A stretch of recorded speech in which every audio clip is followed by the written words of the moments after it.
Okay. Take my coat off. Thank God. So distracting. My sexy coat.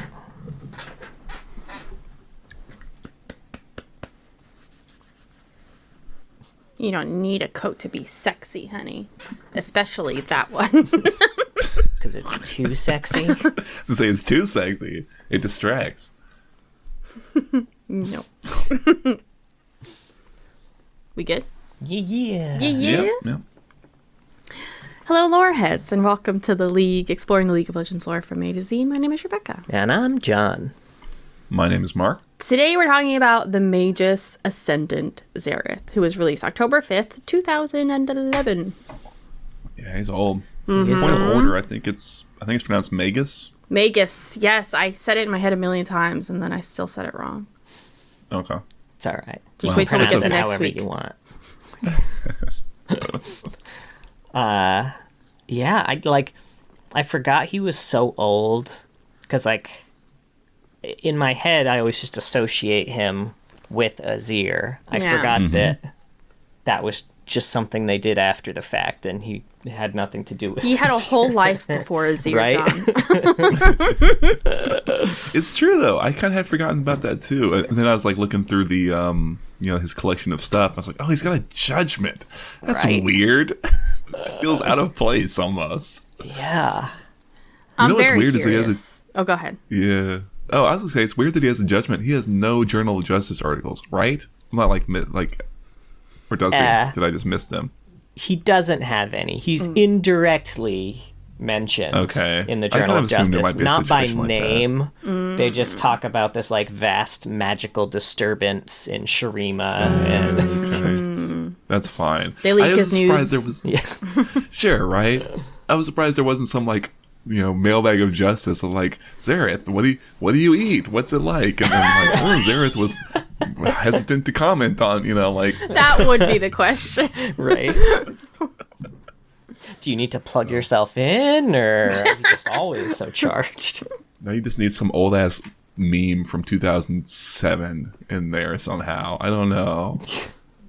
I don't know what it is. Some old ass Higher shit. than 9,000 amps. Ooh, Yes, exactly, yeah. That was the perfect one, John.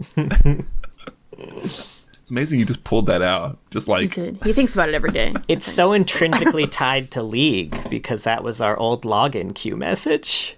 Really? If the login queue ever got too high, instead of telling you oh, you're 10,000th in line, it would just always say the queue is over 9,000. Wow. That's great, I guess. It's kind of charming in its own way. That was back in the day when you could also bypass the login queue by putting in the secret code. Up, up, down, down. Left, right. Left, right. It actually was. There is no earth level. No spaces. Yeah, I feel like I kind of remember this. Yeah, that was the code that used to let you bypass the login queue back in the day. I thought it was that it would. It's been a minute since I've entered. There is no earth level. I didn't know if it would necessarily bypass the queue. If it would just allow you to actually attempt to log in, to get past the first client part. Because I know it would change it from waiting in queue to play. But I feel like you would press play and it would still spit back an error. It was just the way to check if maybe the queue was down. I don't remember. I think It's they been a may minute. have changed it to do that after players Okay. found out. Oh. Okay, you're probably right. Yeah, that makes more sense. Yeah. Fun trips down memory lane. Right? Thanks, Xerath. Nico's playing with something in that bag, and so I just assume there's a giant spider or something in there that I can't see, but I'm just He's probably a dumbass who dropped one of his toys in there and now he can't get it out. That's rude, but true. You better put your hand in there and find out No, what's thank going you. on. We'll put your daughter's foot in there instead. Okay, whatever. She had a giant spider on her foot the other day. Oh, Anyway, what's he sound like? Xerath, what's he sound like? I can't do this. It's echoey, it's gravelly. This is everything I'm not. Okay. You're echoey sometimes. Thank you. I'll try it anyway. This is what he says to Nasus. I didn't need to say that. The first word is Nasus. Oh, God, I'm trying to hear it now. Nasus, thank you for your brother. It sounded kind of nice and romantic. Right. Ooh. Thanks for introducing us. Here's your wedding invitation. We honeymooned in the crypt. Right. We just couldn't wait to Something get out of there. small, you know. Just friends and family, so us. No, we can't get in that dang thing. Oh man. He sounded a lot. It's been a minute since I heard his voice. He sounds a lot like Nocturne to me. Actually, that was kind of where, I could see where that. my head went. So he said something like, "Oh shit, what is the actual line?" I kind of have it half in my head. Whatever, it's close enough. It's like, "Syndra, you chase power. I am power." Yeah, something like that. I Yeah. love it. Yeah, something like that. Power overwhelming. Nice and That was really good. yeah. He sparked me a little. Thanks. That's how close it was. Now, fun fact, that is not actually a Xerath quote. Oh. That is an Archon quote from StarCraft, but since the two of them basically share all the same quotes, I just decided to use one of them. No, I didn't even I like notice. All right. Well, here I go. The longest fucking bio You're never going to guess who it's by. in the Graham McNeil. I think this is the most amount of notes I have for a bio. Damn. Which it's something we've gone over so many times before, but it's okay. All right, Xerath. He was a normal slave in Shurima who had no name because enslaved people weren't allowed to have names. But he does get the name Xerath eventually, so we're just going to call him that. So, like thousands of years ago, his parents had been captured and enslaved, and while Xerath had a life of servitude ahead of him, his parents still educated him in hopes that it might lead to a better life someday. Xerath's father was killed while helping to build a monument to the Emperor's favorite horse. I love this little detail. It was, oh god, it's brutal. It's so true and real and awful, and you just hate the whole empire immediately, right? Anyway, Xerath's mom didn't want Xerath to suffer like that, so she begged an architect to take Xerath as an apprentice, though he'd still be enslaved. The architect agreed, and Xerath never saw his mom again, which, cut me deep. I like to think she got away before everything went down. Maybe. You know? Yeah, that would be nice. Probably not, but... Mark. There's only happy endings in Shurima. You said like folks. to, okay? That's fine. Xerath worked a lot in the Great Library of Nasus, where he met Azir. At the time, Azir was his father's least favorite son. They became really close, and Azir is the one who gave him the name Xerath, which means one who shares. One day, an assassin struck Azir and his family. Xerath managed to save Azir, but all of his brothers died, which left him next in line to be emperor. His dad, not happy about that one. Still his least favorite son, Still even his- though it was only his son. His only son left, and he's like, I still fucking hate you. His wife, though, was still young enough to have children, so Xerath kind of knew that Azir's life was, like, in massive danger. He convinced Azir he should learn how to fight, and in turn, Azir allowed Xerath to continue his education. Xerath eventually started doing, like, whatever he could to find more knowledge, even some, like, forbidden knowledge. Mm-hmm. And if anyone suspected him, he would kill them. Well, he They would said it nicely. silence He would, them yeah, he killed them. in cunning ways. Murder. It seems like Azir might have known, and Xerath took this silence to mean approval. So he just kept on trucking. Then came the fetus killing. The emperor was trying to have a new son because his remaining one sucked so bad. So Xerath uses magic to corrupt the unborn babies. Xerath justified this because he wanted to keep his friend alive, but he was also really determined to not be enslaved anymore. That was his main goal. And he was positive that when Azir became the emperor, he would end slavery. Joke's on you, bud. Eventually, though, the queen did give birth to a boy. Xerath ulted her bedroom, and it burned the queen and her new baby to death. When the emperor came in, Xerath killed him too and managed to lay the blame on mages in nearby conquered territory. Azir became the emperor, and his first act was to punish all those mages who did absolutely nothing wrong, / killed his family. kind of. So Azir became emperor, did not end slavery, as Xerath thought he would. He kept expanding Shurima's borders, kind of brushing Xerath off whenever he was like, hey, can like I not be a slave anymore? And Azir was like, later, man. I've got things to do. Eventually they got into a fight, and Azir was like, know your place, buddy. Is kind of what he told him. He's like, you're a slave. Go back to your slave duties. I don't know. So Xerath was like, fuck this guy. He's got a new plan now. Xerath convinced Azir he should be ascended. Like Renekton and Nasus, he deserved that power. The Sun Priests were not down with this, but Azir threatened to torture them to death if they didn't let him climb like the stairs or whatever. So they agreed. The day of his ascension came along. Xerath had loosened up some magical seals on a sarcophagus that held like some fire demons. So when it broke free, Nasus and Renekton had to go fight it, leaving Azir vulnerable. Azir and Xerath climbed to the sun disk, but before the Sun Priest did the ritual, Azir told Xerath he's free now. All of the slaves in Shurima are free as well. And Xerath was like, that's too little too late, bud. So when the Sun Priest began the ritual, Xerath killed Azir, took the ascended power for himself. This was like Viego throwing his dead wife in sacred waters. That's kind of the effect that it had on Shurima. I have just a whole list of Viego parallels. Really? Really interesting. I didn't even think it. about it, but it's interesting. That's funny. Shurima fell, the sun disk fell, everyone fell down, the city burned, but Xerath still finished the ritual. Renekton and Nasus did come back and got Xerath in the sarcophagus that the fire monster had been in, but he was too powerful, broke out, but the chains and runes are still on his body, so like that's why he looks like that. Just needed to explain why he looks like that. So don't ask questions, players. Stop asking questions. The chains. There's a reason for him. Eventually, Renekton managed to get Xerath in the Tomb of Emperors, which can only be opened with the blood of an emperor. As we all know, Nasus sealed Xerath and Renekton in there. They were in there for centuries, and in that time, Xerath corrupted Renekton to blame his brother for all of this. So when they were eventually freed by Sivir's blood, Renekton ran off to fight his brother. But Xerath sensed that Azir finally ascended himself, also came back with all of Shurima. So Xerath is ready to be a god, kill his stupid friend, and have everyone worship him. The end. Beautiful. Thank you. Well done.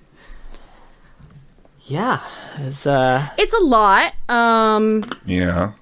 It's a really devastating tale between these two people, and there really isn't a hero here.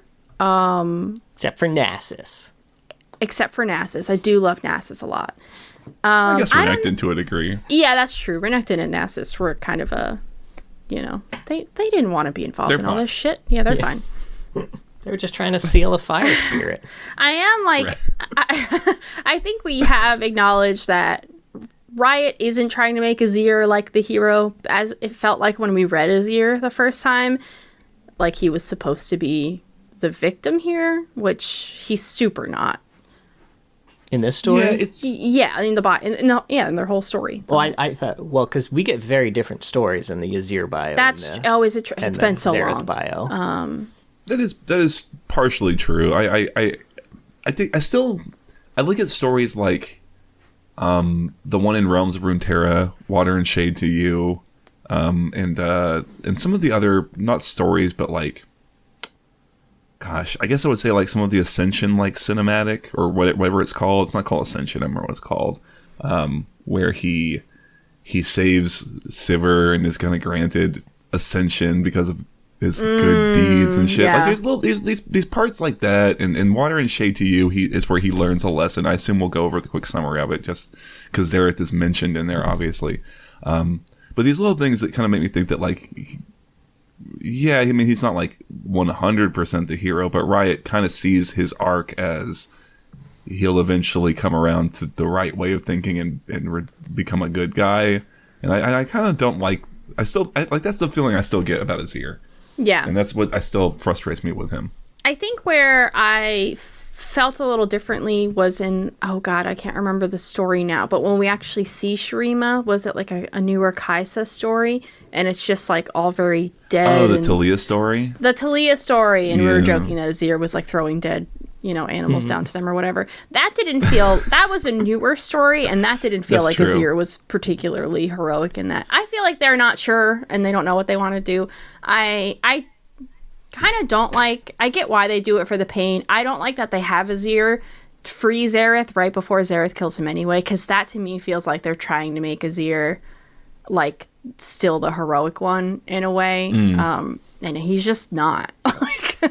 Yeah. I feel like that was less, for me, that moment was kind of the Breaking Bad where like Walter White got enough money to pay for what he wanted and was still like, but I'm going to keep going anyway.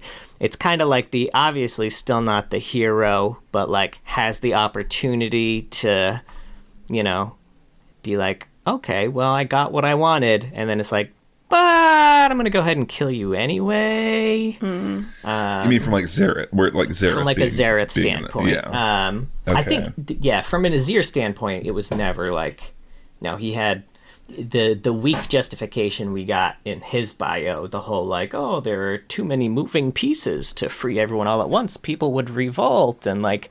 I don't even remember that from his bio. I don't think they ever really established it in his bio. Like, I thought they just kind of like, from what I remember, I didn't go back and maybe I should have reread it, but I really thought it was just sort of like, he just didn't. And, you know, he was working on it. You know, he had a secret plan, as I recall. They did specifically, I don't know if it was in his bio or one of his short stories, but they did specifically mention that like he had been working on it behind the scenes, but since the entire civilization was built on slavery and there was a bunch of like upper class people who would revolt and, you know, fight against him if he were to just abolish it immediately. You know, he had to do behind the scenes work to make it work before announcing anything. But, which, you know, sure, why not? But it is well established, he has one person in this world that he trusts and tells everything to. And he had no reason to believe that he would go and tell people. Exactly, right, exactly. And not only that, but that one person is also someone who is constantly doing shady shit behind the scenes, is the person who the most is running shit behind the scenes and in the background, et cetera, et cetera. It really makes no sense. I really wish that they would change, because it's like you're saying, like, you could change a few things here and you really could kind of make this make some more sense, right? Like, it absolutely is reasonable that, you know, maybe it is an untenable idea of trying to immediately abolish slavery from where things are at, right? Maybe that's something that Xerath, the person who's pragmatic and a planner and patient, should be able to kind of recognize. Maybe Azir, this is the thing, I remember mentioning this in the Azir episode, but it feels like their characterizations are kind of switched. Because Azir is always described as like prideful, hubris, impatient, would you say, willful. He kind of just does things and expects people to get in line or get out of the way. And Xerath's the opposite, right?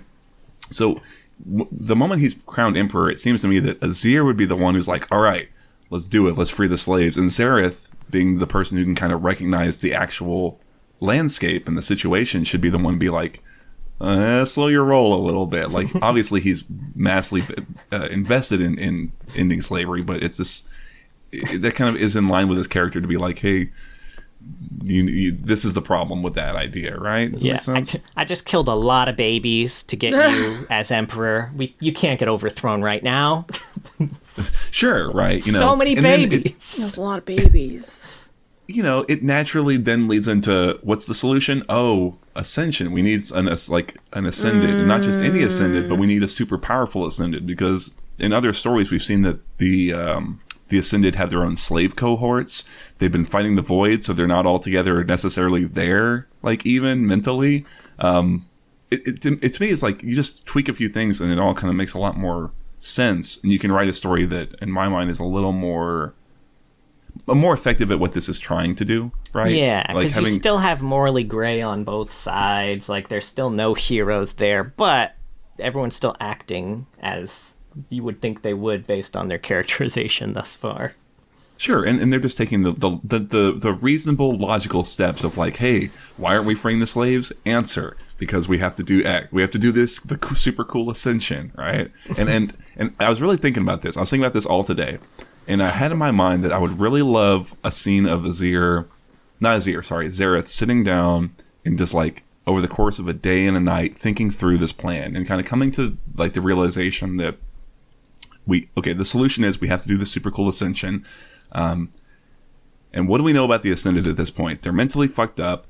They they lose part of their humanity as part of the process. Xerath should know all that, and he should kind of come to grips with the idea that you can't really trust Azir in this ascension, like as the one to have received this ascension power. You know him now; he's a good man now in this kind of rewrite that I'm imagining, but you can't trust him 100 years down the line, 1,000 years down the line. Who knows what he'll be, right? You need someone with skin in the game. You need someone who knows what it's like to wake up and go to sleep knowing that you're someone else's property. You need someone like Xerath. Like, he should sit there looking over Shurima with a cold glass of tea that he poured hours ago, with like the cold calculating realization that he has, like, Azir can't be the one to ascend. He has to be the one to ascend, and it should tear at every part of him to have to do this, but it's all in service to, you know, ending slavery, right? That's my grand idea for Xerath. Right? I love it. I don't know, you know. Ship it. But it is frustrating because it's like I could just complain endlessly about Xerath and Azir, honestly, because it's like it feels like we have the first act set up where they're little boyhood friends, and you can see the tragedy kind of on the horizon, and we have where he's at now. But like all of what goes on, especially once Azir becomes emperor, is so like fuzzy and kind of hand waved away. Yeah, it's like, but this is the thing that defines how their relationship, like the course that it takes, right? Yeah, I don't know. We'll have a few quotes from the story that stuck Sure. out to me. So first of all, it kind of opens up with, for millennia, he was trapped beneath the desert sands, but the rise of Shurima freed him from his ancient prison. And I feel like that's really underplaying the service that Cassiopeia had in all of this. I guess that's fair. Without her stabbing Sivir in the back, he would never have, been freed there, so... Do we remember how exactly Sivir is a descendant? Have we talked about this? Because it sounds like everyone died. So how did, Well, I think we did. I mean, I know in Azir's bio they talk about him having dalliances with many women, slave and otherwise. Okay. Yeah. So Azir was... Okay. Because I was thinking about Azir and all of his brothers and stuff. I forgot that Azir had also had children. Yeah. Including slaves, right. In case you were ever thinking about getting back onto his side at any point. God, he's awful. He's really awful. It's really just, in general, a choice to make your villain someone who wants to end slavery. Like, it's such a choice. And I get it. They didn't make him a great guy. He did kill all those babies. That's a problem. But that was a decision they made. And I just don't care for it. That's like anything. It could work. You could do it, right? Like, I think we can all agree on that you could write it in a way. But it's like you said, it's a choice, and it's a pretty heavy one. Should you? I mean, who knows, right? Like, I think the issue also is that we're talking, like, when we talk about Xerath and Azir, like, really, there's no story or anything where they're both in a room arguing about, like, their positions or talking or interacting. It's like bios, and then after that, it's a couple of color stories, and it's just like, there's not a lot, right? So it's a really like, it's supposed to, it's very heavy. It's a very heavy, like, personal relationship that's also intermingled with these bigger ideas, and it's something that's like the fate of a whole empire and shit, right? And it's like, it's just so underwritten that it's hard for me to. Yeah. This is my frustration also. And why people. I'll have to stop. Sorry, I could just complain all day about Xerath. I mean, there's a power imbalance their entire relationship too, which just isn't acknowledged. Like, they talk about being brothers and being as close as brothers, and Xerath's his right hand. There's just like you can't. He's an enslaved person. Like, you. And Azir makes that super clear. And he makes it clear later. When Xerath starts pushing. But it's just, there's always going to be this power imbalance between them. So sure. I don't know. Yeah. They need. You remember that story with Jarvan and Xin when they were like fighting and talking, and we're getting like Jarvan's perspective on like the mages and why he's so pissed off at him and all that shit, and like, still does some dumb decisions afterwards, but we get like a nice conversation between the two to kind of get both their perspectives. Like, we need that. Yeah, you definitely need it. I was trying to think, like, if you could write one story for these two, what would you write? And in my mind, it was something that would kind of go over just conversations or arguments, whatever, between them at like 4 different points. Like when they're young boys, when they're young men, and like Azir is still not the emperor. When they're like grown men and they're Azir has just become the emperor and they're having their argument, and then like something like a little bit before the ascension, kind of like the color story that we have, but just something to kind of like signpost each of the way, like at each of these major sort of parts of their lives and how their relationship is growing and changing and or deteriorating, as it were. And again, like just have Xerath just throw as much shit as possible into Azir's face. Like you said, this existing power imbalance between them. Right? Why aren't you freeing the slaves? That's not a good enough answer. You know, like shit like that, right? I really want someone to like bring Azir to task, kind of. And I think a story like that will be a great chance for Xerath to do that in some ways. Yeah. You know? I feel like the most to task he's been brought was that little girl in the other story from the... Yeah. It's like, it sounds like he was the good guy.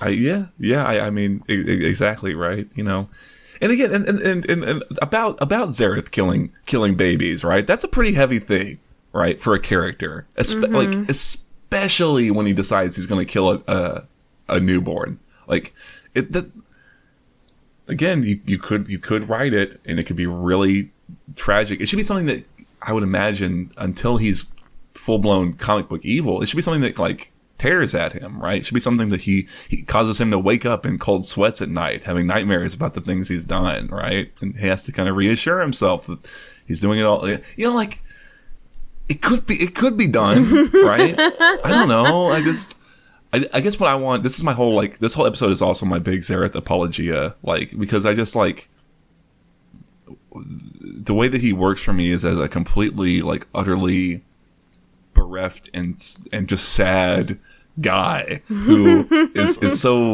is working towards such a noble end, and in doing so has to like just violate heinous things. Yeah, it's heinous, right? And how does the character deal with those with that when he's having those arguments with Azir, right? Does he not want to throw it in his face? It's like, I killed babies for you, man. Like, come on. Yeah, because he has to know. Like, Azir has to know that Xerath is doing this for him. Well, according to his bio, he doesn't. He fucking according knows, to the bio, dude. he doesn't. Like, and if he doesn't, then you know, it's like, then that should be something that builds resentment and frustration. You know, I don't know. It's like, again, they should have that conversation. Xerath should sit there and have conflict internally about, do I tell him? Like, he doesn't know. You know, maybe Xerath has to kind of come to grips with, like, he never actually gave me the thumbs up. You know, he kind of self-deluded to a degree, just accepting that it was tacit approval. But, you know, it's like, I don't know, man. I think you could really get deep into Xerath, and it could be really striking and poignant and tragic. But like, I know the bio's long, but I need more, like way more. Mm-hmm. You know I needed a different color story is what I needed. That too. I like the way the color story is written. I'll give it that. Like, you know, but it is like it is pretty minor. I don't know. Let's see. Also, let me see if I have any important notes here while you. Well, I just wax whatever the opposite of poetic is. I'm a little drunk on gin, so you have to excuse me. Okay, Gin's there? So Xerath, sorry. I can't even think of a joke. But look, so Xerath kills Azir's mom, and then he also kills the Emperor, and it's like, could you have done that at any time? Yeah, I was thinking that too. Like, did you need to kill all these children? Couldn't you have just killed Azir's dad? Apparently, very easily. Very easily. Yeah, and he shifts blame pretty scot-free. I mean, and again, you could write it where he does it, and maybe he kind of, in that moment, realizes, like, I don't know, I was still deferring to a slave mentality. I kind of, for some reason, saw him as like, untouchable. Immortal, untouchable. Yeah. But here he is, just a pile of ash. Like all the rest of them. You know, like, you know, it's like, again, you get into it, right? I like the idea more also. I really wish that, for some reason when I've read this, all I could think about was the idea that Xerath is not like, you know, corrupting infant, like, pregnancies, but is just cock blocking Azir's dad constantly, right? And that was much funnier to me. and less sad. Yeah, this hits. We did not have children when we did Azir, and now. Yeah, sure. I had that feeling. This is not related. I had that feeling when I've been replaying Mass Effect 1, and the genophage concept is a lot harder to kind of grapple with, I'll say. Yeah, so. Anyway. So, the fire spirit. Right. Is this around the time that we get that Rise comic book where he's trying to out-chase Brand in Shurima to try and get that last rune? I mean, that comic reads as if it's in, like, more modern-day Shurima, but I will say I do like the Brand connection, broadly speaking, because I found a lot of... Brand reminded me a lot of Xerath, or I should say Xerath reminded me of Brand, right? Where we've got like a tragic human background, and then we've got this modern version, and the two are like, there's such a vast gulf between like Xerath as he is now and as he was, right? So I don't know, you remind me a lot of them. That would be kind of nice, honestly. I would like that connection if that's what got into Brand. I don't know. Also, there's a quote here that started my ruminations about this, but the unbound power of the sun all but destroyed Shurima, sundering its temples and bringing ruination upon the city. I did, yeah. I was like, hey, be careful with that word. If you say it 3 times, you hear hot cross buns on the wind. You can smell it. Easter Day's coming.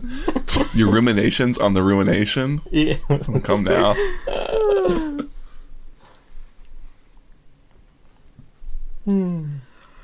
But yeah. Put it on the bio?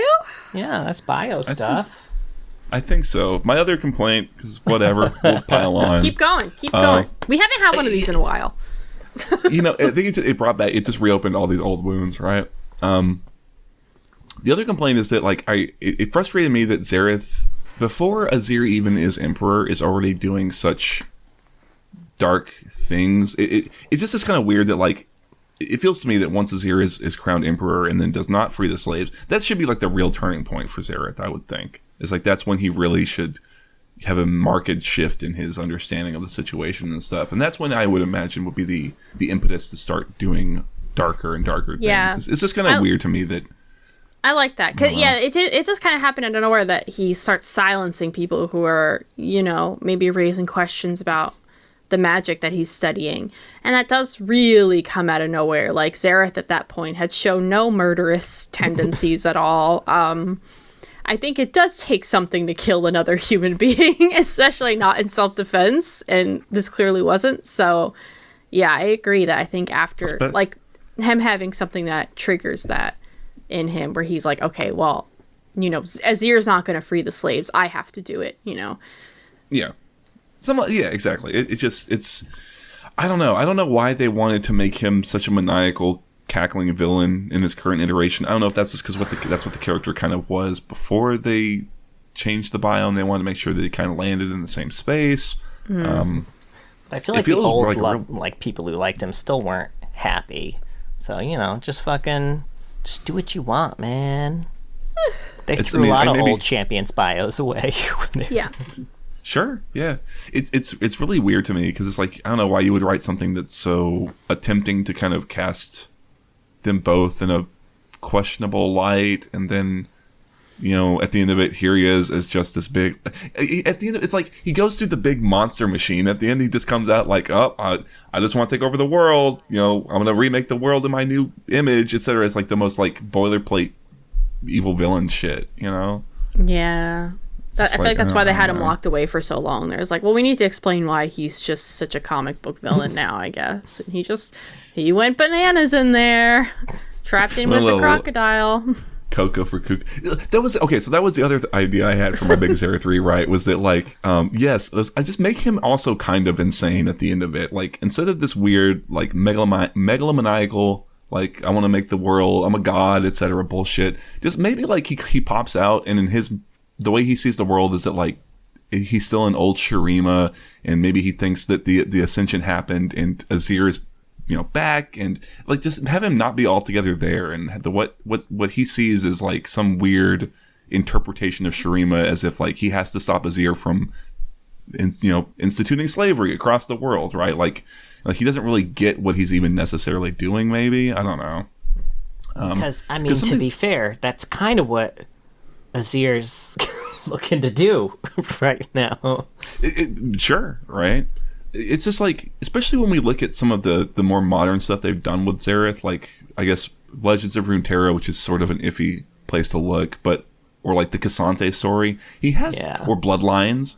He the big thing they've done with him is that he has like a big army of like, I don't know, like thralls, cultists, right? Slaves, cultists, not just cultists, but like people who have been like I said, enthralled, like enslaved, essentially mentally to his will, which that should be like the last piece of like Xerath's complete descent into like darkness, right? Is that he's willing to do that to someone else. It is so like antithetical to where he started, and I don't think it doesn't like. There's not anything that deals with it anywhere. He just has this little army of followers, and it's like, man, do y'all understand what that means for the character to have given him these like. You know what I mean? I don't know. That's probably one of the other things that frustrates me the most is that it looks like they've just kind of abandoned any attempt to like deal with Xerath as a person or anything like that, and they just need a villain in Shurima. It's kind of what it feels like. Yeah. There's so many villains in Shurima, though. Why you didn't need another one? like who? But genuinely, like who? Like who's an intelligent? Like not like a big monster, right? Oh, not a monster. I see. Yeah, see. That's Noxus is a big villain in Shurima already. I kind of agree. I think that's probably where you should go more with it if you want someone who's intelligent or something, or like the Black Rose, Cassiopeia. She's kind of a monster and kind of a person, whatever, right? Like, I don't know, man. You got Renekton. I mean, it's cheating to say because Renekton is strictly a villain in this sense, just because of. I think he'll come Xerath. around. I'm holding out hope for him. Yeah, I have hope for Renekton. Yeah, and we do have a lot of other random ass monsters that were just created by Xerath and Azir, apparently. Just fucking roaming around. And they don't get into that at all. Xerath's weird, drunken, monster factory at 3 p.m. or 3 a.m., whatever. That's really great. And it's never, we never figure out what type of monsters there are, but it is said that Azir also has similar monsters on his side, and the two are just fucking smacking monsters at each other. Cassante's just gonna go there and kill all of them. Right, Mizuma's just fucking stuck in the middle. Oh, man. I don't know. I think that wraps up me for the bio. I think I made myself known. Sherry, we'll get into Unbound. Is this also? No, this is by was it Jeremy Reynolds Lance? Anthony, not Jeremy. Why did I say that? I thought this one was by White. Probably because you're drunk on gin, Mark. Yeah, I'll do it. It's Unbound. It's by, I'm pretty sure, Anthony Reynolds Lane. That's who I have written down. Yeah, is that right? That sounds good. So this is from Xerath's perspective, and it's essentially going through kind of his thoughts in the moments right before he, quote unquote, betrays Azir at the Ascension. Just he's full of disdain and just almost like disgust and just contempt for Azir and everything around him, really. And as they're getting ready for the Ascension, he's sitting there thinking like, I've got it all. It's all in motion. It's all working. And Azir turns to him and he's like, oh no, does he know? Does he know the horrible things that I have prepared for him? And Azir frees the slaves. And he's like, you're free. The slaves are free. Shurima 2026 or whatever the next election is. Pats his own back. Right. He's like, I'm giving myself a gold star for this. And the guards salute Xerath, and Azir gets ready to go do his whole shebang. And Xerath is sort of like, friend, it's old friend, it's far too little, far too late. What could have been. I guess I'll blast you with a Kamehameha now or whatever, like whatever he does. Yeah, it's pretty short. I had said it before, but I like the way it's written because like every word, like I said, is dripping with, like I said, contempt is like the best word I could use for all of it. Azir, Shurima, all that shit. Xerath like loathes all of it, and it really comes through in how it's written. Yeah, I know I said we needed a different story. I do also want to make it clear that I also enjoy how this is written. This is a great first chapter to what would then flash back to childhood. When Xerath didn't. To a how did we get here moment. Yeah. Like, yeah, this is the next Ruination book, Anthony. Make it happen. I kind of wish they would. I feel like they've really left the Xerath, Azir, most of Shurima kind of honestly kind of in the dust, as it were. You know, just I don't know. I feel like it's like you said. It feels to me also like they don't know what they want to do with it either, and they kind of don't. They're just fine to kick the can down the road. But I don't know. But yeah, I don't have much else for it. I wish I had like a good quote to pull from it, but I didn't. No, me I guess neither. I like. Yeah, it's good though. You know. Yeah, there's a few ways he describes Azir's like, because Azir's wearing his hawk like mask and it like completely covers his face. There's a few ways he describes it that I thought were kind of fun. I don't remember exactly like how he does, but excuse me. I wish I could pull one up because he's almost like petty in how he describes like how mean he is about Azir's like armor and shit. Dumb fucking nose on the face. Yeah, Makes it look It so comes off like that a stupid. little. Yeah. So. But yeah. We want to do next week we've also Bloodline. Bloodline, yeah, Graham McNeil, which we've read a few times. I think this is the last time. This is the I think last this one, is the I'm last pretty sure. champion who is featured in this story. And also this is all Xerath is like very not in it that much. The very quick and dirty is that Sivir, Talia, and Nasus are all in the city of, is it Nurmazeth? Is that where they're at? I didn't write it down actually. They're all in some Shuriman city. Doesn't really matter. They're they're all there, and various shit's going on, and eventually Xerath shows up because Xerath wants to kill Sivir because she is Azir's descendant.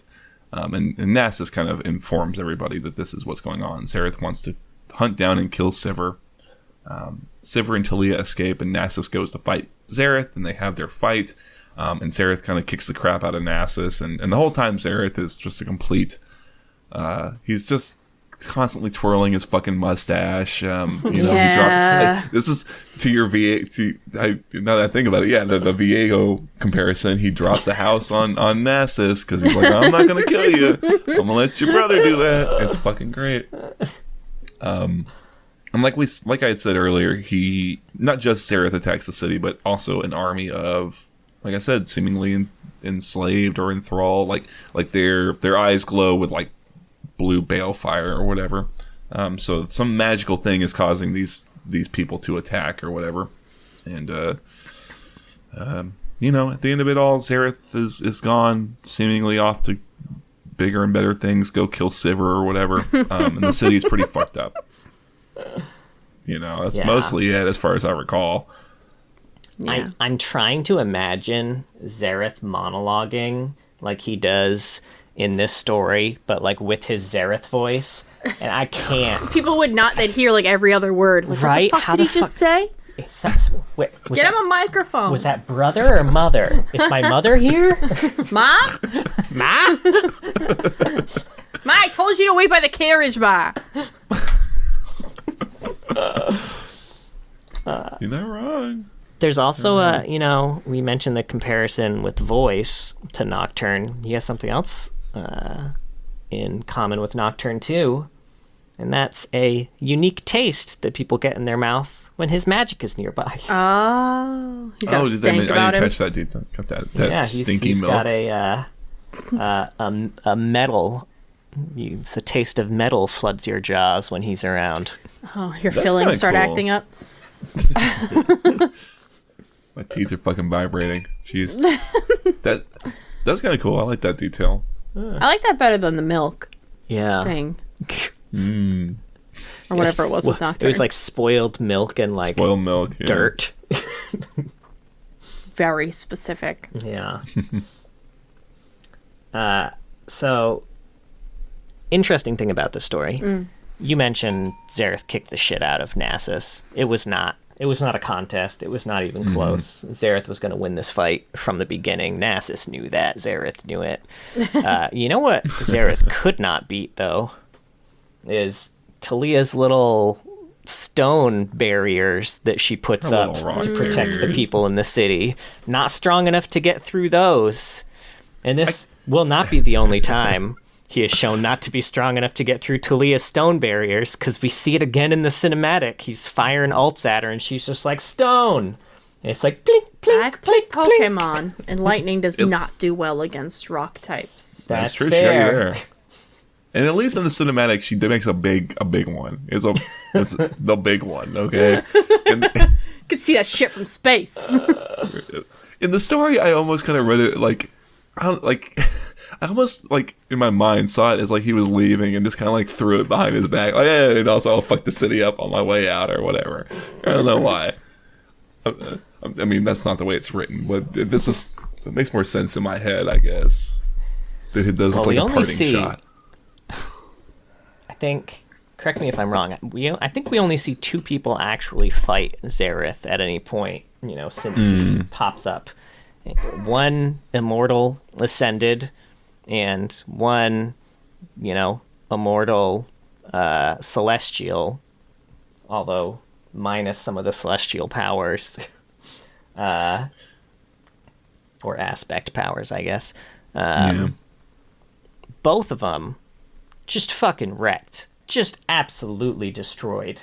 So I don't know who's gonna rise up against Xerath with any chance of success here, but they're gonna need Talia. So I think Kaisa better find someone else to help her with the void shit, because Talia's spoken for here. They need her. Everyone wants to know where's Talia, right? Talia's not on the screen. Yeah. I did like that bit in this story. I always remember it that Nasus was going to go, he's walking towards to go fight Xerath, and in his head he's like, we couldn't beat him when it was me and Renekton and we were at our prime. What the fuck am I going to do now? Get knocked over and die, apparently, is the answer to that. He's old and out of practice. Xerath's been doing push-ups in that sarcophagus for 1,000 years or whatever. He pops out like fucking Iroh. Oh, man. Well, we also have a comic called Fall of the Empire, which this one is basically just a comic book version of all the events we already talked about, which is another thing that spurred my thought of the Ruination. There's multiple media types telling the same story, but slightly different. An antagonist we all really hate, who both happen to lead their countries, be really selfish, have a more likable advisor who they consistently ignore, and who both attempt to make use of a secret of immortality due to their hubris, and both accidentally end up destroying everything around them as a result. And both end up coming back eons later trying to spread their influence again. Man, Azir and Viego should have linked up during Rise of the Sentinels. That would have been cool. As if Azir was just on board with it. It's yeah, don't even ruin me, dude. I'm into it. Don't even ruin me. You don't need to ruin me for this. I'm here. I'm on your side. We're dropping houses on people. Hell yeah. Specialty of mine. My bro Xerath used to do that shit. Yeah. I just can't imagine them in the same room together. There's certain champions that you're you two shouldn't be near each other. It looks goofy. Yeah. There's mist pouring in from his side and sand pouring in from Azir's side. You can't see shit in that room.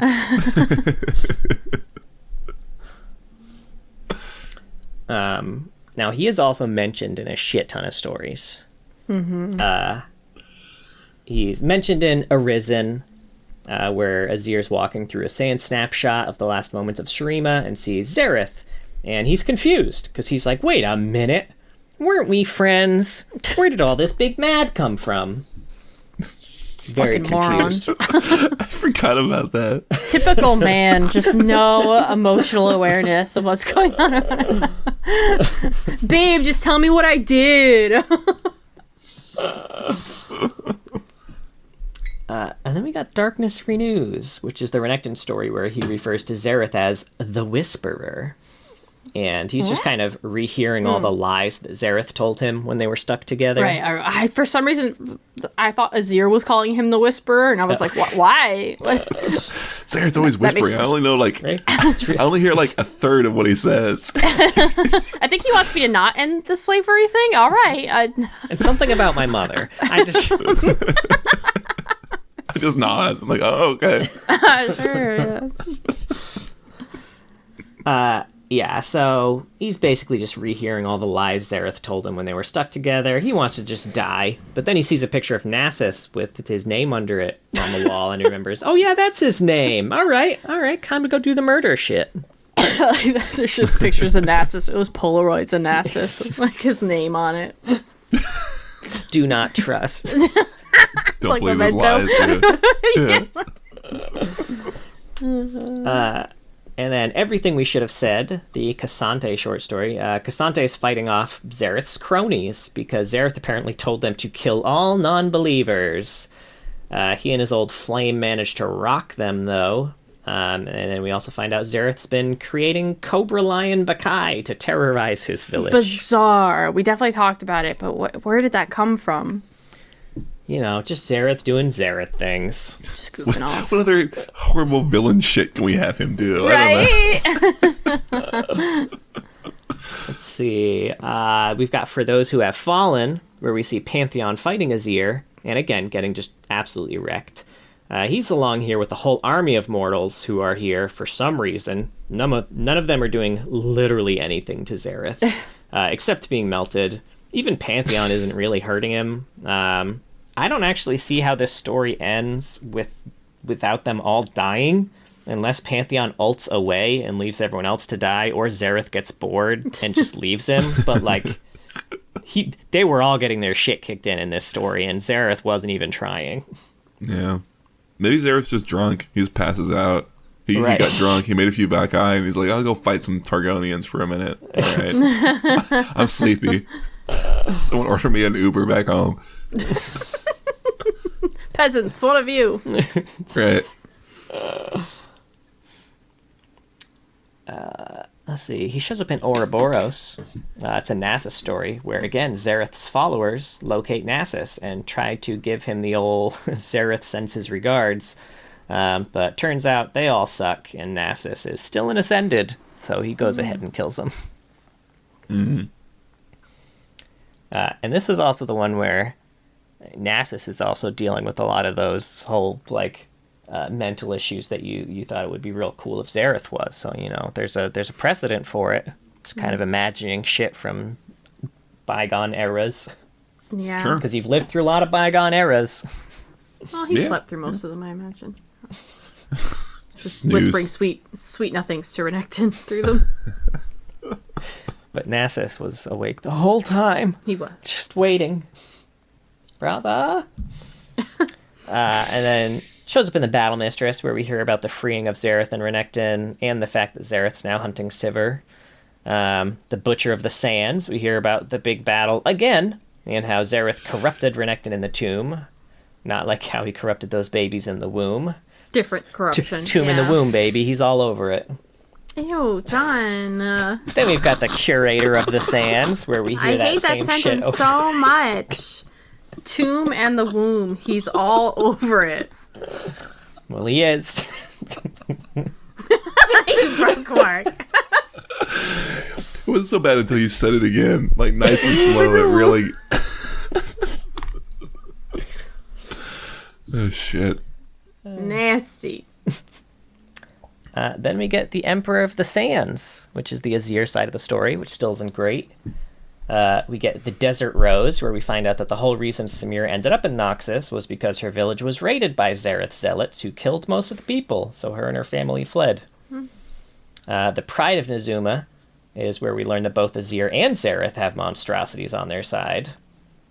And Water and Shade to You, That's the whole one where Azir travels to the town of Saikal, which is where Xerath grew up, with the intention of purging Xerath's memory from history by destroying the town, which doesn't seem necessary because the first person he talks to is a little girl from the town, and she's never even fucking heard of Xerath. She has no idea who he's talking about, which is an interesting thing, too, because, like, we mention slaves aren't allowed to have names. Mm-hmm. His name was Xerath. We don't know how many people knew that his name was Xerath. It probably was, like, no one.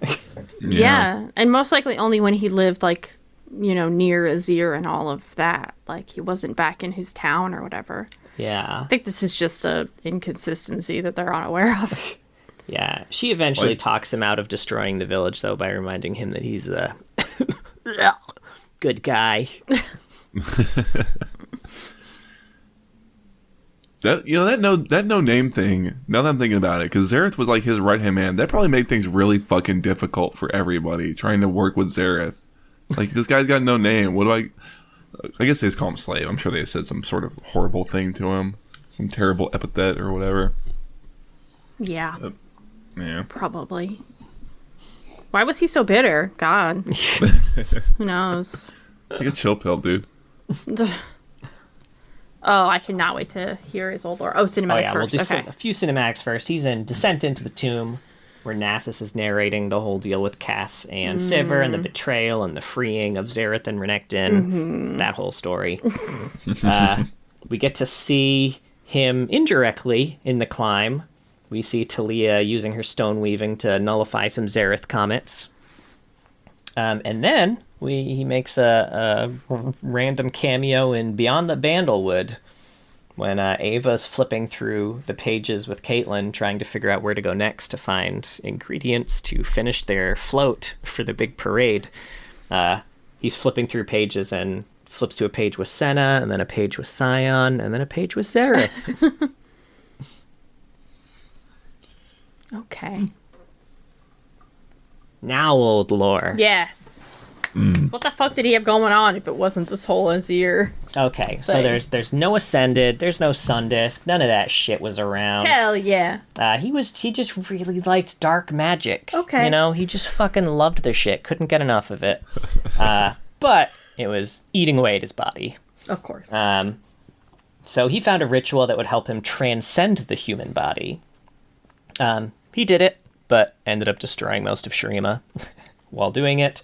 A bunch of mages sealed him in the magic sarcophagus and then sealed him in a tomb for millennia.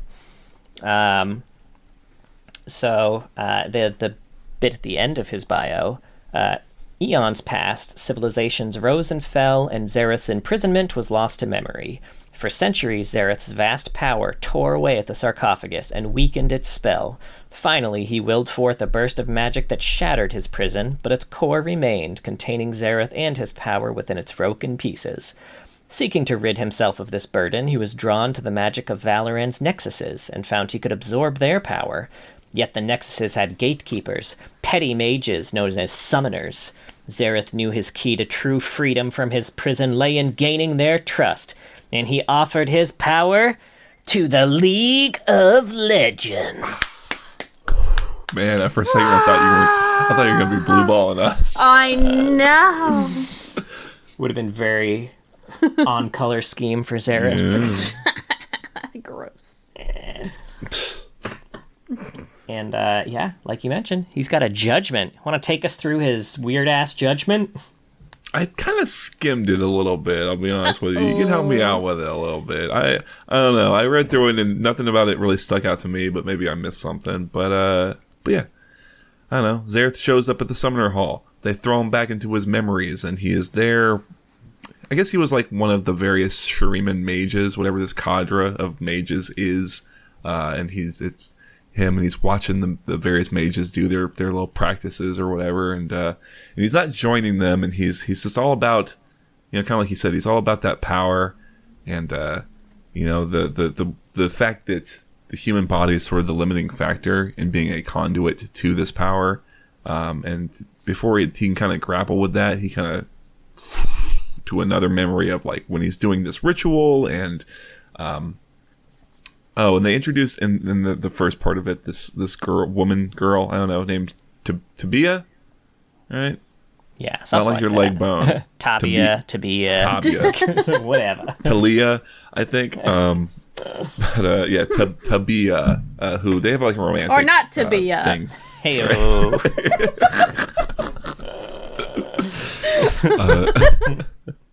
There's a romantic thing between them two, and so it kind of swooshes over to him in the middle of the ritual where shit's kind of going haywire, and Tabia shows up and is like, Xerath, you don't have to do it. We can just hang out and be chill. And Xerath's like, maybe we could. Maybe I don't need to do this. We could have a cool life together. And then as he's thinking that, a statue falls on her.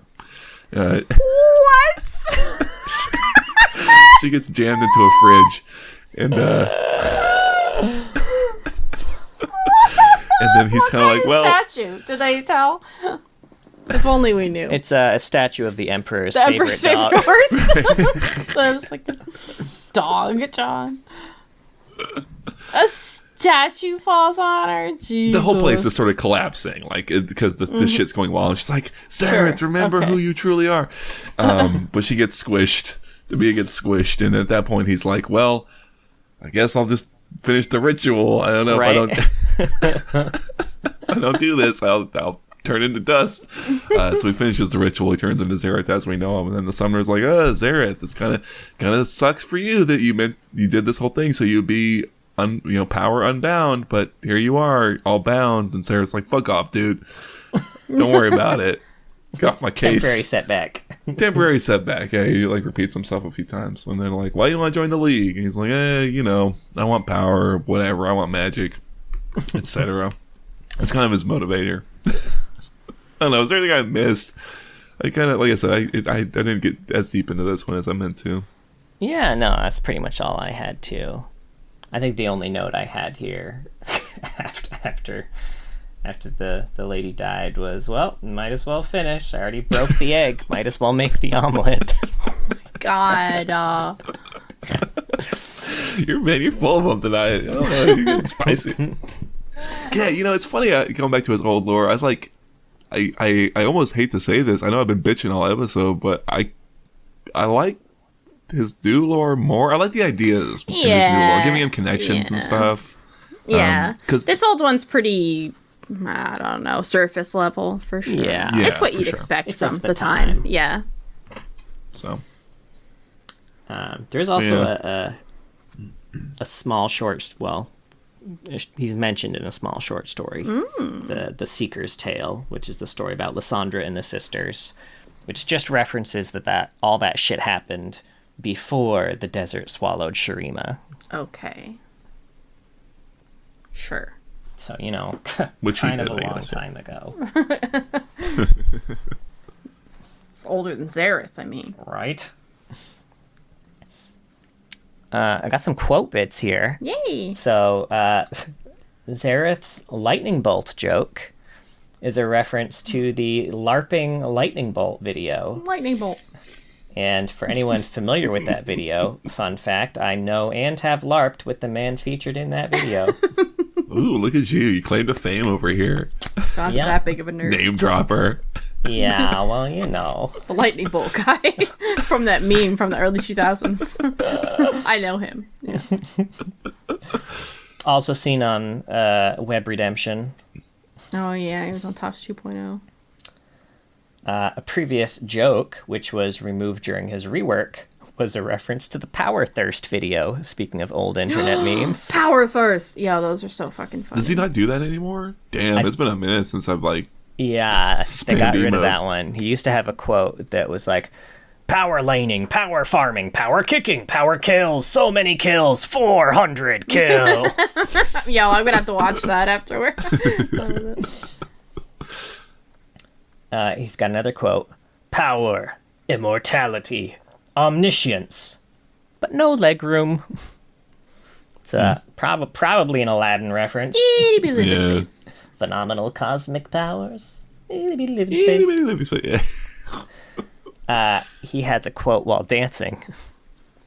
Nobody puts Xerath in a sarcophagus. Oh, that is Nobody. so fucking good, dude. His dance is amazing, too. Yeah. Yeah, those were the quotes I had for him. Hell yeah. I have a handful of AUs. You want to hear about some AUs? I got some. Sure. I got some here for you. Look up his skins. First up, Legacy.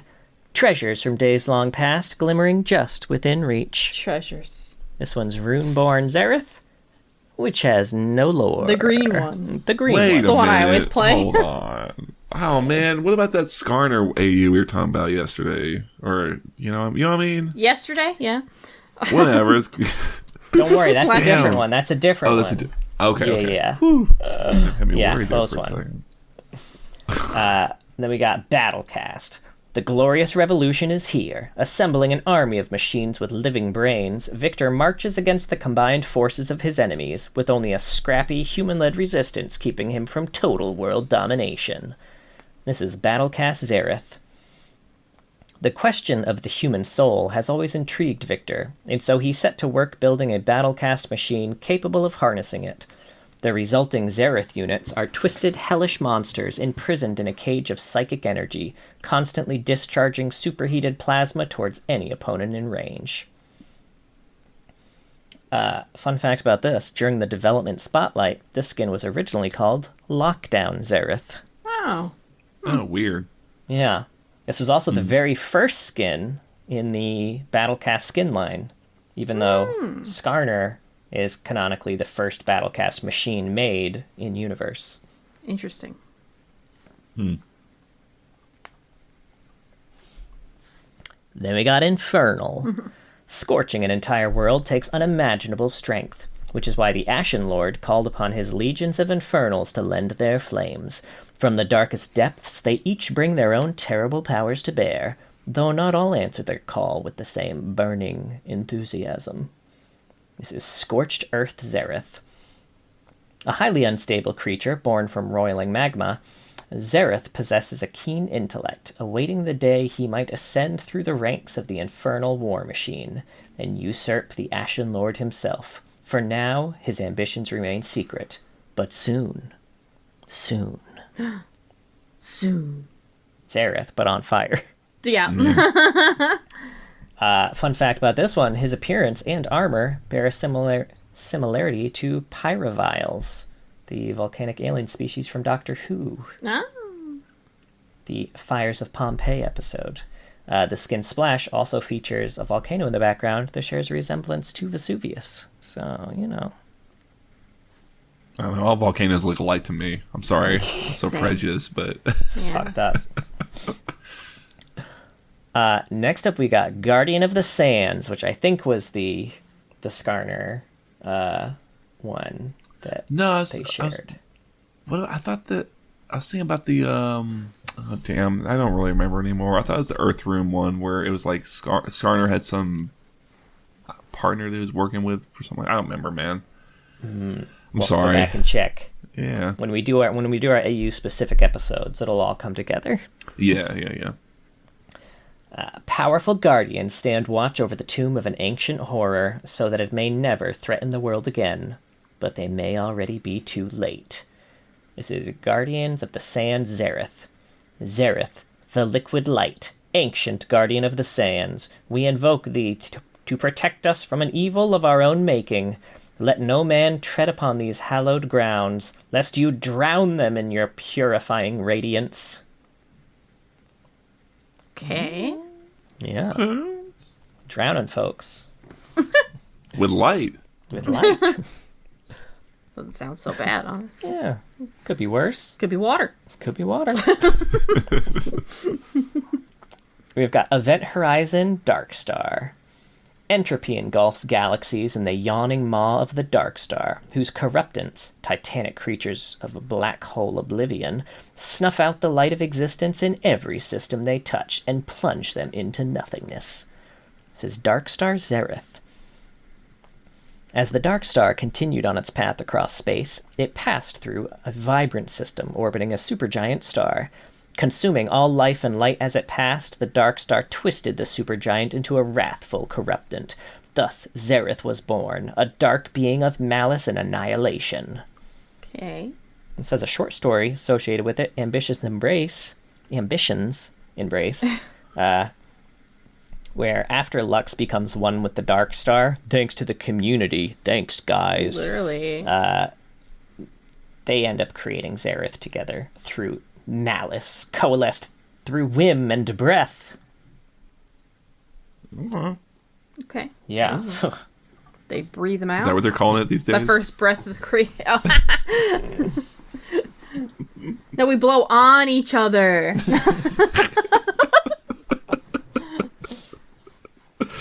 Oh, fuck. We got Arcana. He has legs and a face in this one. He does. He's much too human in this one. I love it. High above Arcana, the archetypes, living patterns that shape reality itself, struggle to trace their vision upon the chaos below them. The archetypes recruit perceptive citizens of the world below to amplify their hidden patterns, and the more who magnify an archetype's pattern, the more the world reflects their grand design. This is Arcana Xerath. Ensnared by his own desires, Xerath leads citizens of low Arcana to act on their basest urges. The more they are entranced by the forbidden, the more his power grows. But while Xerath believes their temptation will lead to his deliverance, he does not realize that the stronger he becomes, the more tightly his chains bind him. Oh, no. Catch 22. Fun fact, this is the first skin with humanish Xerath. I like when they manage to do that. Yeah, it is neat. Can't wait for the human Rek'Sai. I think that would be a little harder. But like a Karthus or something, then you can make a more humanoid Karthus. Or human sure. Karthus, rather. Yeah. Something like that. No, I'm holding out for Rek'Sai. Alrighty. I did not know he had an astronaut skin. He has an astronaut skin. Yeah, it's really cute. It's Star Voyagers and Astronauts. Astronauts, hijinks, and adorable alien meeps. Defying gravity is just another day for these adventurous space protectors as they defend planet Meep and traverse the grand cosmos that await them. This is Astronaut Xerath. An obsessive chemist driven by power, Xerath discovered the invader Meeps and devoted his life to researching how to harness their energy. After an explosion during one of his experiments, his body was permanently mutated. Now, fully consumed by the corrupted Meeps, Xerath traverses the galaxy, seeking to spread his malice across the cosmos. So All right. look out. He's still doing that comic book ya. shit, huh? Yeah. And finally, we got some fun facts. Yay. Xerath is voiced by Michael McConaughey in League of Legends and Boise Holmes in Legends of Runeterra. Neat. He was designed by David Vulti Abacassis, with Riot Runin and Iron Stylus providing his original creative concept and art, respectively. Xerath was indirectly referenced in the Journal of Justice, issue 29, Powerful Magic Disturbances in Shurima, prior to his release. He's named Xerath because they wanted something that sounded cool, like Xanatos from Gargoyles. I love these early, ideas that they had. They're like, I don't know, man. Yeah. X themes are cool as shit, dude. We gotta get one. They were right, man. Yeah. Yeah, they're not wrong. Yeah. After the fall of Shurima, the Sunborn burned Naramazeth to the ground to have their revenge on the traitor, because that's where, they thought he was from. In reality, that's not where Xerath was born, but the only people who actually knew about that were Azir and himself. And now that little girl.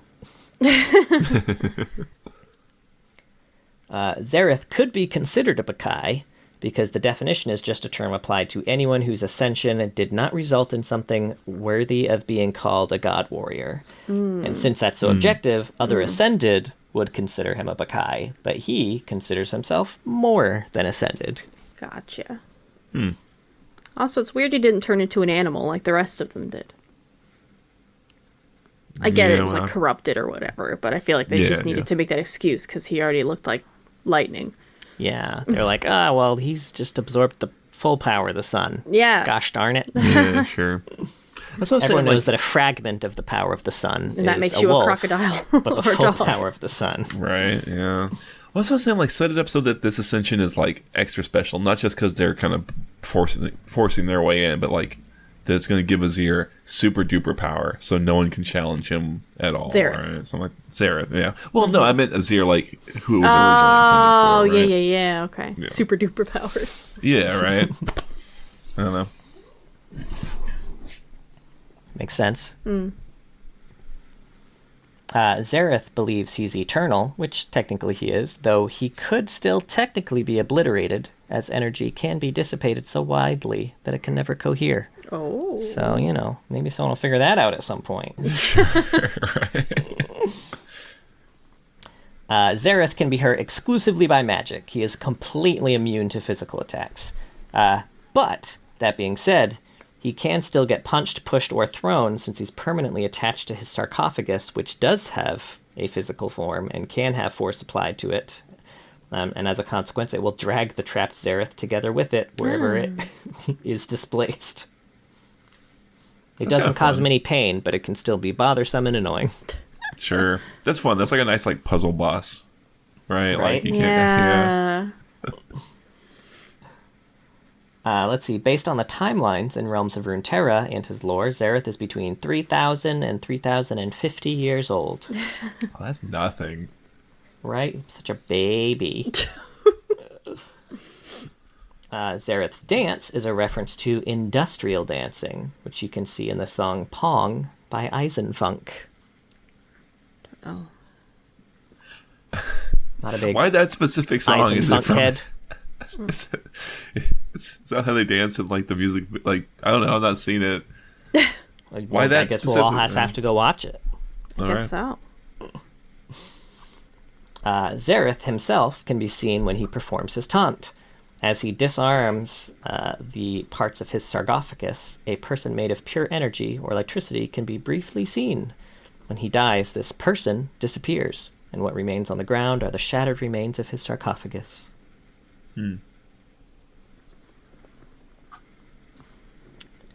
Some speculate that Xerath is ambidextrous, as he uses both his left and right hands for different attacks and abilities, unlike most champions who almost always use a dominant hand. Neat. Xerath is one of few champions that can apply crowd control on themselves. Xerath features as the Ancient Ascendant in the Ascension featured game mode, which, I'm sad. We'll never get a chance to play again. That shit was fun. And due to community's popular demand, both Battlecast Xerath and Runeborn Xerath were reworked. They both received new particle effects and colors because, back in the day, they had nothing. Nothing. It was like a green skin and like a red skin with just like blue shit. Yeah. I thought it... So about that Skarner thing, I thought that the Earth Rune Skarner one, he talked about like protecting something with some partner. And I kind of assumed it was going to be this Runeborn Xerath. Oh, yeah. Let me see. So Let me go to my notes. So, I don't know. SS Skarner. We're talking new Skarner, right? Mm-hmm. Yeah. I'm pretty sure anyway. I mean, it came up in that revisit episode we just did. All right. Not the sidetrack or anything, but No, we got this shit. All right. Skarner, the Forsaken Sovereign, Ancient Guardian of the Sands. We invoke thee to protect us from. I don't think it was Guardian of the Sands. Oh no! You're right. Was it Legacy? Legacy, right? Yeah, Earth right. Ring. yeah. Once the guardian of an ancient civilization, Skarner was forced to watch it collapse before his eyes. He clings to a desperate hope that one day he and his companion can rebuild what was ripped away. Until then, he vows to remain vigilant, deterring any trespassers who dare threaten the ruins and the magic that pulses through them. So I assumed this was going to be this Xerath skin. Obviously, it's not. So I don't know who they're referencing. What a bummer. Yeah, they might not have anyone for it, so we can assume it's the Xerath skin. We'll just say it's Yeah, maybe We'll they'll write our own headcanon. future proofing, right? They'll come in and change it later. I'm sure. Well, Those are all my fun facts. that was Xerath. Any more grievances to air? Grievances to No. Xer. Myth. He makes me feel how I felt about Victor a bit. You know, like just like kind of as he is now, where he's just this kind of cackling sort of villain. Is like, I don't care for it as much as something that's a little sadder, a little more human. I don't know. Yeah, we have a lot of we have a lot of just straight villains, you know. We don't need a ton more. Sure. It's like, or I don't know. It's like if you're gonna write such an elaborate setup, you know, like it feels like it should be kind of carried through to as he is now. But as he is now, like the Xerath that exists is just completely like almost detached. It feels like from the Xerath that was, right? Yeah. I don't know. Well, we just need more villains written like Silco. Sure. That's tough. Yeah, there's room you had for a whole TV show for Silco. Yeah. They don't have quite there's the room here. for all types. I'm fine with it. I'm fine with a one note, like a Mordekaiser type. You know. Yeah. But Mordekaiser doesn't have a fucking 2,000 page bio about like, you know, following him from boyhood, right? You know, it's like Yeah. Yeah. So That's true. Well, that was Xerath. Thank you so much for listening, everybody. We have a Twitch. It's twitch.tv/loreheads. John streams on Saturdays. He does TFT and ARAMs with viewers. And I'm going to be doing Friday night streams. Friday night vibes, everybody. Woo. We're going to play some Rift. Does that work for you, Mark? Friday? Yeah, sure. It works better than Tuesday. Yeah, we were Tuesday. just talking about this Friday, maybe recording some Rift games and getting some of those lore matches in for Patreon. Yeah. Oh, were we? Were you guys? Yeah. Well, John, okay. yeah. Yeah, that could be fun. Sure. Anyway, Friday. Yeah, I'll do some Rift games. I'm a support main. I'm very bad, but I do my best. We also have a YouTube. If you want to see our beautiful faces, there's like clips there, little shorts and stuff. John has some fun parody songs. We also post our VODs there a lot of the times. John just did his first Bandletale game. He played for about an hour. Yeah. Made a Yordle that looked as much like him as he could possibly muster. Yep. Which ended up looking like me if I was a Keebler elf. So what'd you name your Yordle there, hun? So I named it Keebler Self. Uh-huh. We have a Discord. You want to find some people to chat with, play League with, please join the Discord. And we have a Patreon. Thank you so much to all of our patrons. But a very special thank you to our Medarda tier patrons, Mr. Dead and King of Hearts. If you were... Did we get a new one recently? No? No, it was a $5 tier that paid for the whole year. Oh, I'm an idiot. Okay, I'll cut that part out. If you were... If you were being hounded by Xerath's goons, I would go up there and fight him. And if Xerath was there behind him, backing him up too, I would use my powers of magic to damage him. You're not supposed to tell anyone about that shit, man. John. You swore us to secrecy. We're going to be targeted now. I'm going to have to leave with Poppy. We have to leave you behind. No. Sorry. Just kidding. I don't have secrets. magic. I'll just protect you. All right, y'all. Well, please be sure to join us next week as I try to pronounce this word that I listened to a bajillion times. I believe you. And I can't. We are going to talk about the Seneschal of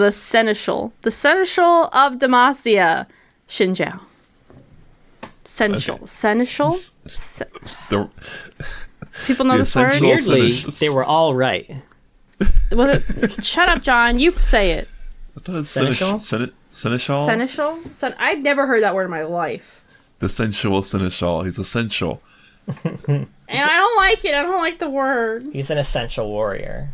He didn't get to take time off during the pandemic.